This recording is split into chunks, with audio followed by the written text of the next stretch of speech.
शिवजी त्रिदेवों में से एक हैं। ब्रह्मदेव जहां सृष्टि के रचयिता माने गए हैं, वहीं विष्णु पालक और शिव संहारक माने गए हैं। विष्णु को हरि और शिव को हर कहा जाता है। धर्मशास्त्रों में हरि के 24 अवतारों का वर्णन है, उसी प्रकार हर के 19 अवतारों का उल्लेख है।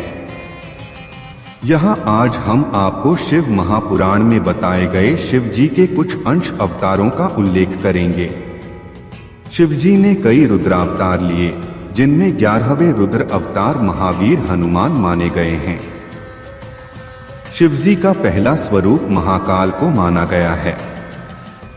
यही वह रूप है जो संहार का प्रतीक है। इन्हें काल भी कहा जाता है। जब कोई भी प्राणी देह त्यागता है तो काल का नाम आता है।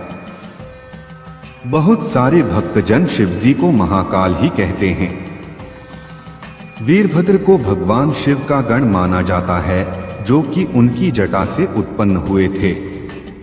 सती के आत्मदाह से क्रोधित होकर शिवजी ने अपने सिर से एक जटा उखाड़कर पर्वत पर फेंकी थी, जिससे महाभयंकर वीरभद्र प्रकट हुए। वीरभद्र ने सती के पिता दक्ष प्रजापति का सिर काट दिया था और हवन कुंड में जला दिया था। देवी पार्वती और शिव जी से जुड़ी कथा है। देवी सती ने देह त्याग दी थी और सती के वियोग में शिव जी ध्यान में बैठे हुए थे। एक दिन शिव जी के पास हिमाचल राज और उनकी पुत्री पार्वती पहुंच गईं। हिमाचल राज के मन में था और पार्वती जी भी चाहती थीं कि मेरा विवाह शिव जी के साथ हो जाए, लेकिन शिव जी तो तप कर रहे थे। सती के बाद वे दोबारा विवाह करना नहीं चाहते थे। आप यहाँ तप कर रहे हैं, यहाँ आपका ध्यान रखने वाला कोई नहीं है। मैं चाहता हूँ कि मेरी पुत्री पार्वती यहाँ रहकर आपकी सेवा करे। पर्वतराज हिमाचल राज ने शिव जी से कहा, मुझे इस बात की जरूरत नहीं है। महिला की वजह से ध्यान, वैराग्य, तप बिगड़ जाता है। अगर एकांत में महिला रहेगी तो मेरा तप भंग हो सकता है। इसलिए आप मुझे क्षमा करें और अपनी पुत्री को यहाँ से ले जाइए। शिव जी ने हिमालय राज को जवाब दिया। हिमालय राज और शिव जी की बातें देवी पार्वती बहुत ध्यान से सुन रही थीं।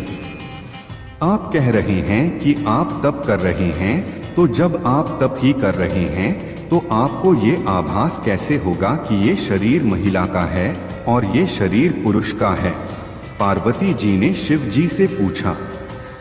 देवी पार्वती की ये बात सुनकर शिव जी हैरान हो गए, क्योंकि देवी ने बात बहुत बुद्धिमानी की कही थी।